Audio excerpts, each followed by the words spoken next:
Global Citizens Media and other international platforms call us the Netflix of education for young Africans, right? I got broads in Atlanta, just took the lean in the family, credit cards and the scammers, hitting the licks in the band. Yeah. All right, guys, welcome back to the channel. So today I have a very good friend on the channel, and he will be talking us through the Global Talent Visa because he's just a new recipient. So Mr. Isaac is an award-winning disruptor at the intersection of digital media marketing, product management, and education. He's the founding CEO at Afrilearn, that is a tech startup in Nigeria, an ed-tech startup that actively integrates juniors, tutors, animators, and developers to provide affordable world-class education to Africans anywhere in the world, I believe. Mr. Isaac, welcome to the channel. Thank you very much, my brother and friend. It's great to be here with you today. And thanks for the amazing work that you're doing with your channel, leveraging digital to help lives, to change lives, to transform lives. I think that's beautiful. Well done. And I'm super excited to be here with you today also. All right. Nice to have you. So, are you still in Nigeria or have you moved to the UK after getting? Well, as I speak, I'm currently in the UK, but I'm precisely in London right now. Yeah, so I'm in the UK. Oh, nice. All right, so without further ado, I don't want the video to be long. I want the video to be quite informative. I want a lot of people to learn from this and to understand everything about this visa. So first of all, I just want you to talk us through the process, how you managed to pull this all the way from Nigeria, even though many people believe that this global talent visa is hard to get from when you are in your home country than when you're in the UK. So how did you do it, man? Okay, well, to start with about how whether it's hard to get it when you're in Nigeria or the UK, I don't think so.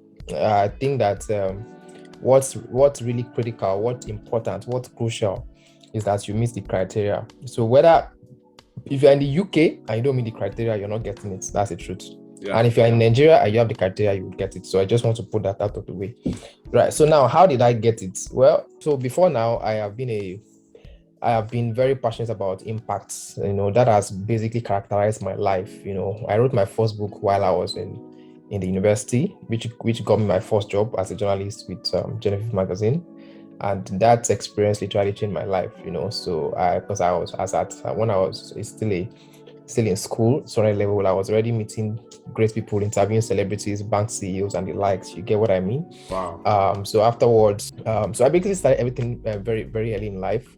While I was in school, also I was organizing conferences, for free for people. So I organized one of the most attended conferences in my school, then Lagos State University, where I got my first degree. So I've always been about impacts. That's just what I'm trying to say. And then even after I finished school, I still continued to organize conferences. And while I was in school, I was organizing a conference called Global Change Forum. After school, I was organizing a conference called Success Stories Africa, which basically gathered people in developing communities who were ignored. All events used to happen in the city center, Lagos, and all of that. So I was going to the nooks and crannies to organize conferences. I would bring people, Kole all those guys to come and speak with them, So I was doing this passionately. I didn't know that they would eventually turn out to add value to me also in a way. But for me, it was just a way of adding value to people. And then my last place of employment, I left my last place of employment sometime in 2019. And that was when I founded Afrilearn, right? Okay. And Afrilearn, and then called my friends to co-found with me. So we started the company, and the goal, just like you read, was to solve the problem of education, really. So Afrilearn is an education technology startup that integrates genius tutors, animators, and developers to make world-class education affordably available for young Africans. So what we do is we have studios where we bring in some of the best teachers across the country. They come into our studio and they record video lessons, covering the entire secondary school curriculum across all subjects, all topics in front of cameras, and we then take this video and we develop them into animation such that at the end of the day, when a learner is watching our video, they're not just seeing a teacher teaching like it's in their normal classroom, but they're also seeing illustrations of what is being said part time on the same screen. We then had class notes and practice tests to it because people learn differently. Now, all of these content are then made available via our mobile app and web platforms as a subscription. Just like Netflix, we've had Global Citizens Media and other international platforms call us the Netflix of education for young Africans, right? So the same way you subscribe to Netflix, how Netflix is like what Netflix is to entertainment and movies is what Afrilearn is to education. Anyway, so we ran that so founded Afrilearn, and then to cut a long story short, Afrilearn has been in existence for close to 3 years now. So last year, before I applied for the Global Talent Visa, I've had a couple of friends and mentors tell me that why don't you apply for this thing? We think you qualify, because we have since been we've gotten a lot of awards. We are awarded Digital Innovation of the Year by the US Chambers of Commerce. We are awarded Top Innovation for Education in Africa by the African Union. We are awarded Changemaker Innovation of the Year by Axe Foundation. So all these awards just kept coming, but I didn't see a big deal in them. Of course, it was very, very humbling and very, very exciting. So one day I just started to apply. Okay, let me just apply for this thing. Even though I was not sure, to be very candid, I was not sure I would get it. So I started applying. Putting my information together, putting all the documentation to get together. I got my recommendation letter. My recommendation letter, of course, by the way, was a miracle. The people that wrote recommendation for me, I never knew that I could get recommendations from them. I actually got recommendation from some of the top guys in the industry. And voila, within 2 weeks, I got endorsed. I couldn't believe it. And then that was it, really, in a nutshell. Yeah. All right, nice. So I think I want us to get something straight here. You've talked about Afrilearn and the roles that the app is playing in the education sector. And you started with the conference, the seminars, and all the talking that you were doing. So I want to ask, because I have a situation where a lot of people are asking me, Pare, I want to apply for this visa, and at the end of the day, if you ask them, okay, what evidence do you have? Because I normally tell them the visa is all about your pieces of evidence. What evidence do you have? You get to hear some people say, oh, I'm working in this, or I did one tech job or so. So at the end, you discover that it's just one or two pieces of evidence that they have. So I want to ask, when you were applying, were you basically focusing on the Afrilearn, that is the evidence award that you've gotten, or with the conference, the seminars, the talks that you were doing? Thank you. That's a very powerful question, right? So, what technician is looking for? Of course, this technician that will endorse you for this visa we're talking about, the Global Talent Visa, what they are looking for really is not just what you currently do. What they are looking for is what you have done, right? Yes. So when I applied, to answer your question very precisely, if the only thing I had was Afrilearn, founding Afrilearn and my experience at Afrilearn, I'm very sure I would not have gotten it. It is not possible to get it with that only, right? So the pieces of evidence I actually use cut across the things I've done in the past. Success. I remember writing extensively about Success Stories Africa. Even I was shocked while I was doing this, because I had to go and bring the links. We have reports on national newspaper about that particular conference, while it was holding, with pictures with my name there. So I had to bring all those evidences together, so it was not just Afrilearn, it was Success Stories Africa. Even my YouTube channel played a part in it. My social media YouTube as well, guys. Yeah. My social media platforms, I'm verified on Twitter, for instance. I have quite a number of or I have over 100,000 followership there also. So all of those things are part of the things that they are looking for, because they are only giving you this visa not because they like your face or they like you per se. Yeah, they're giving you this visa because they want you to come and do two things. Number one, help add value to their economy so that they can position themselves as a world leading technology country, right? That's one. And Yeah. secondly, also increase their GDP in terms of they want you to come and be paying taxes in their economy, So these things are very, very important. So it's not just about you work in a company and then you're promoted. No, no, no, no. You're going to supply 10 different pieces of evidences, Yeah. right? And each of these pieces of evidences have to be very strong, like super strong. When you have this, even if your village people are after you, you will get it. That's the truth. Yeah. And if you don't have it, there's no amount of cajoling that would, or no amount of disturbing Raymond or Isaac that would help you. Because I also have a lot of people that send me messages.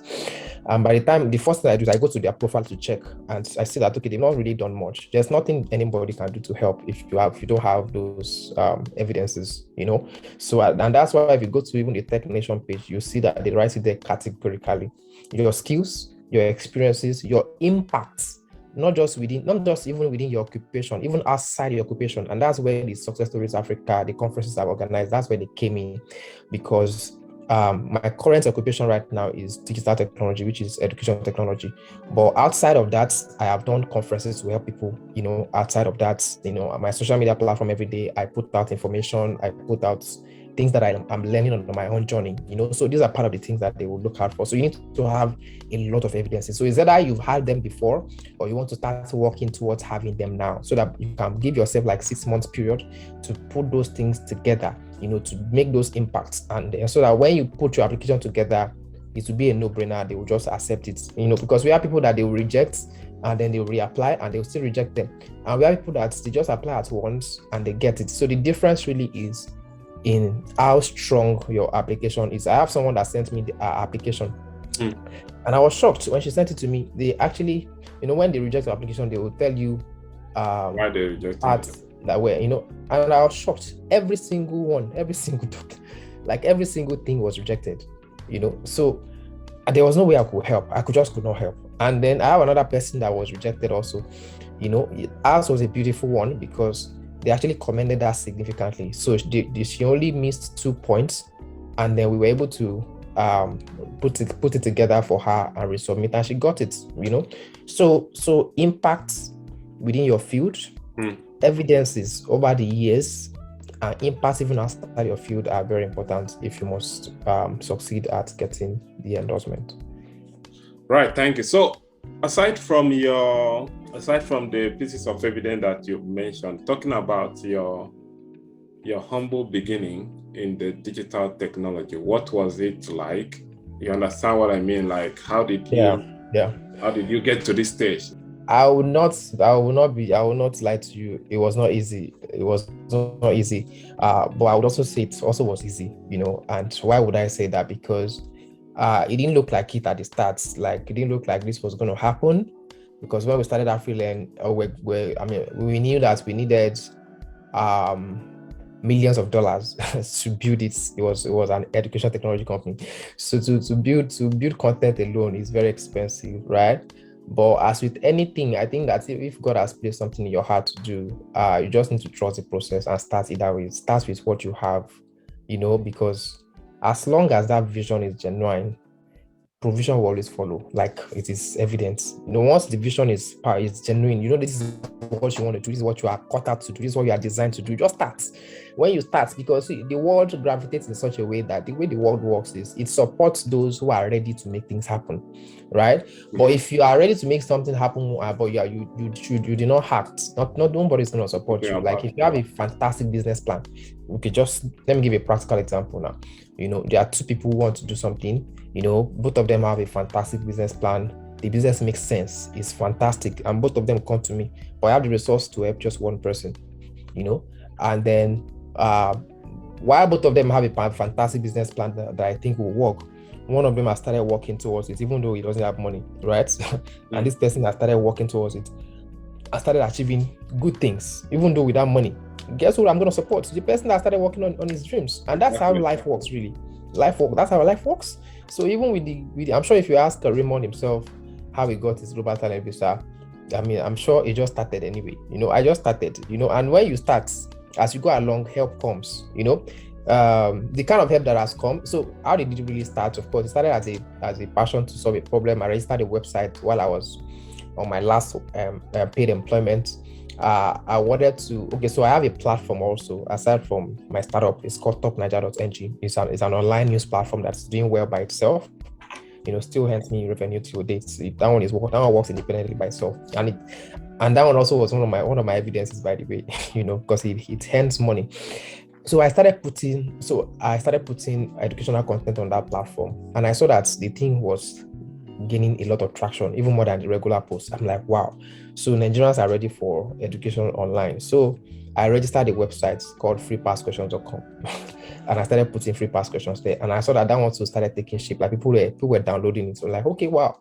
So there's something here. So I then bought printer. So what I wanted to really do is I wanted to create a platform where people can get when you go to school in Nigeria, first term, second term, third term, they're studying materials or topics that you have to go through. So I wanted to create a platform where you can have access to all those contents, such that you can actually go through school online without even entering the four walls of a school. That's what I wanted to do, right? So I bought a printer. I started producing materials and all of that. And at the point, I just called my friend to my office and I shared a vision with him. And before I was even done, all the things I was thinking about, he was already talking about them. So like, okay, go, let's do this together. So he resigned his job, I resigned my job, and then we went without any proof, That's nice. that this is gonna work, right? So we went and we started working on it.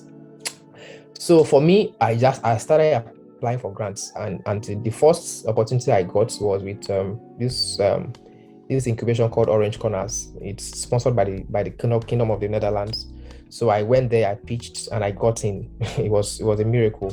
So that was how we got our first. Of course, we started with our own personal funds. We hired 3 people and we were paying salaries. Me and my co-founder, were paying salaries. So we started getting content together, putting content together. We had content staff. We're putting content together. We had a very solid plan, and we just started with our own personal funds. So we did that for months before I applied for that grant, for that incubation. So I got in, and then at the end of that incubation, of course, from about 900 applicants, 30 of us got in. From that 30, they cut us to 20. I still made it. In fact, I made it first. I was number 1 actually. So after 6 months, we were now going to they were going to select the best 5, and then they were going to fund us, with I got about 27,000 pounds, euros, sorry, euros, so long story short, I got in too, I made the top 3, and then I got that funding, and then we were able to use that funding to actually hire more staff, and then things became really serious, right? And then so we hired software developers and we started building.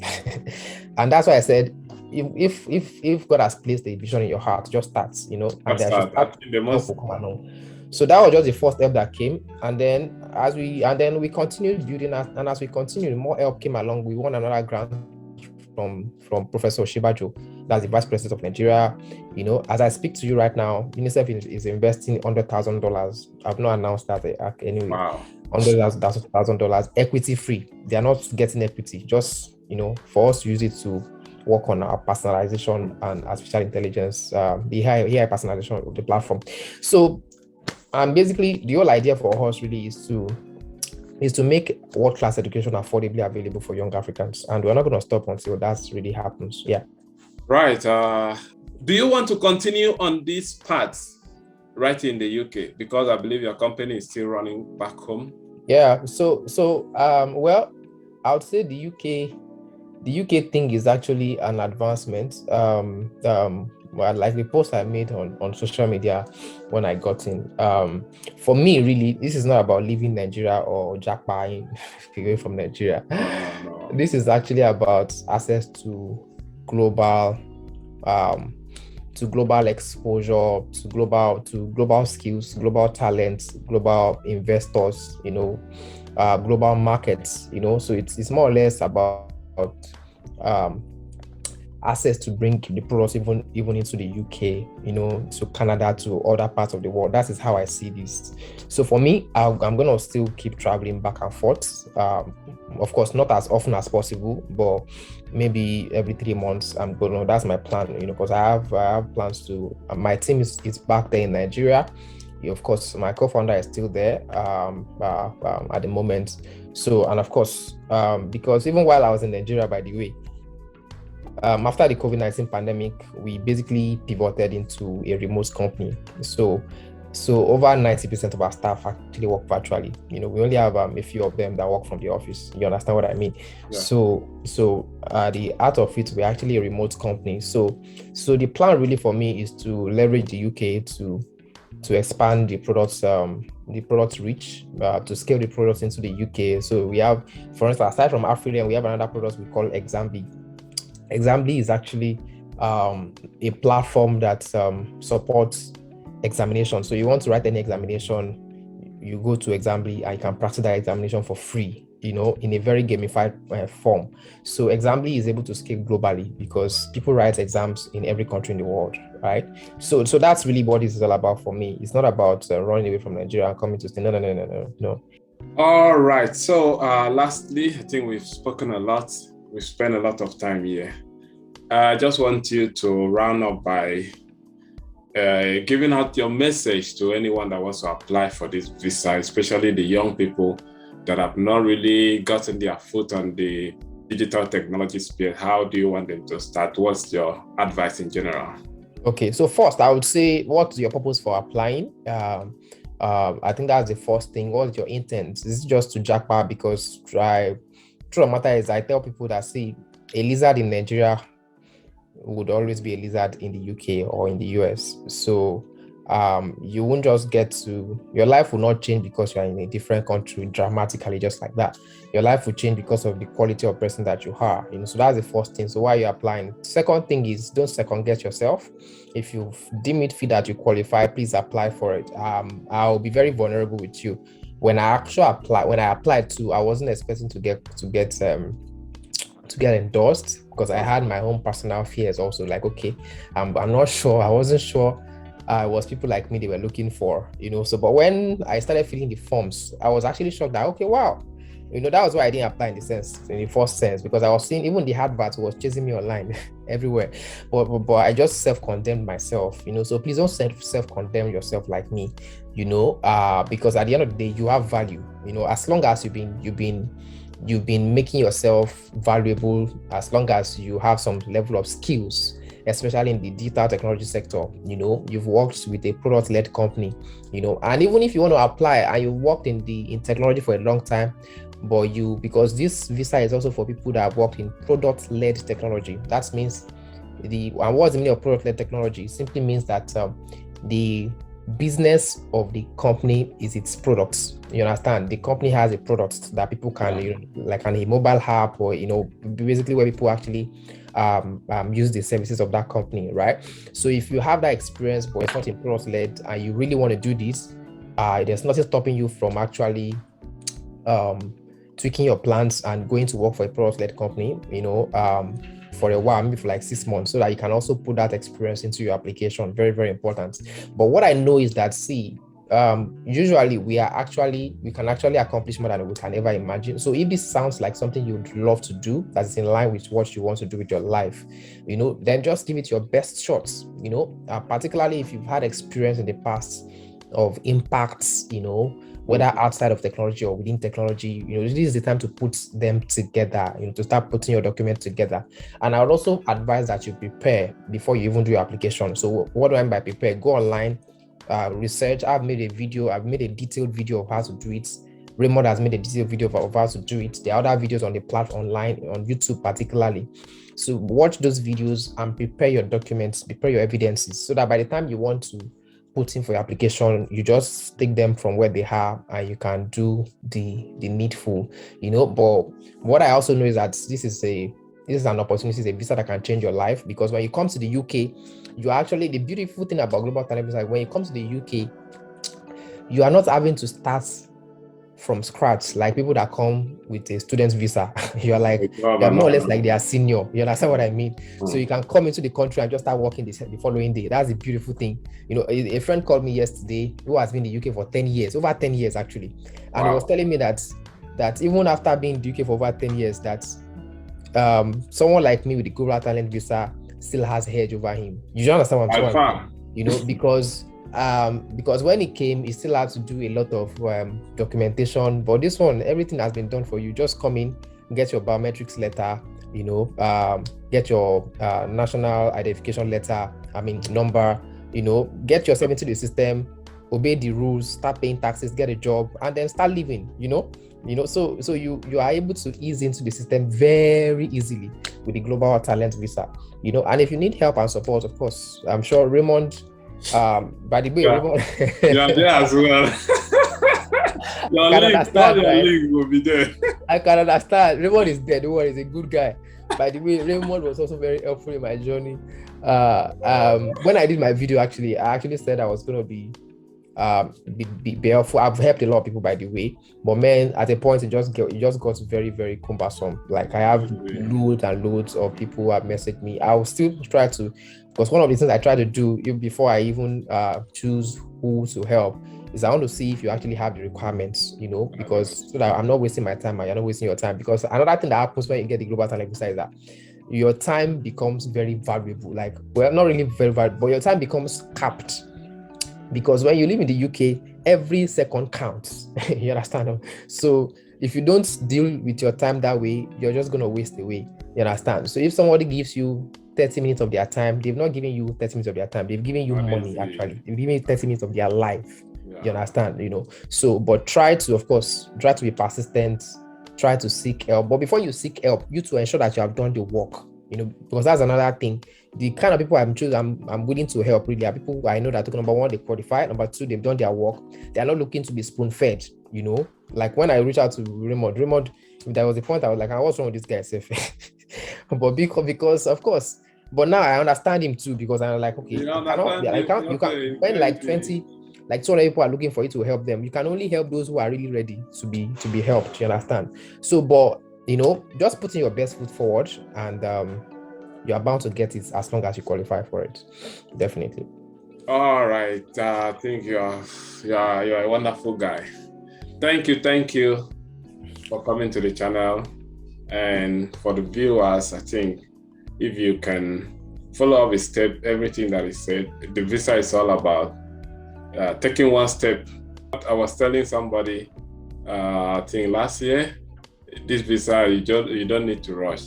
You can take your time today and apply in the next 2 years. Develop your evidence and you'll get there. Right. Yeah. Thank you so much for coming to the channel. I appreciate it. And pleasure. I think I will see you on the other side, in the gym.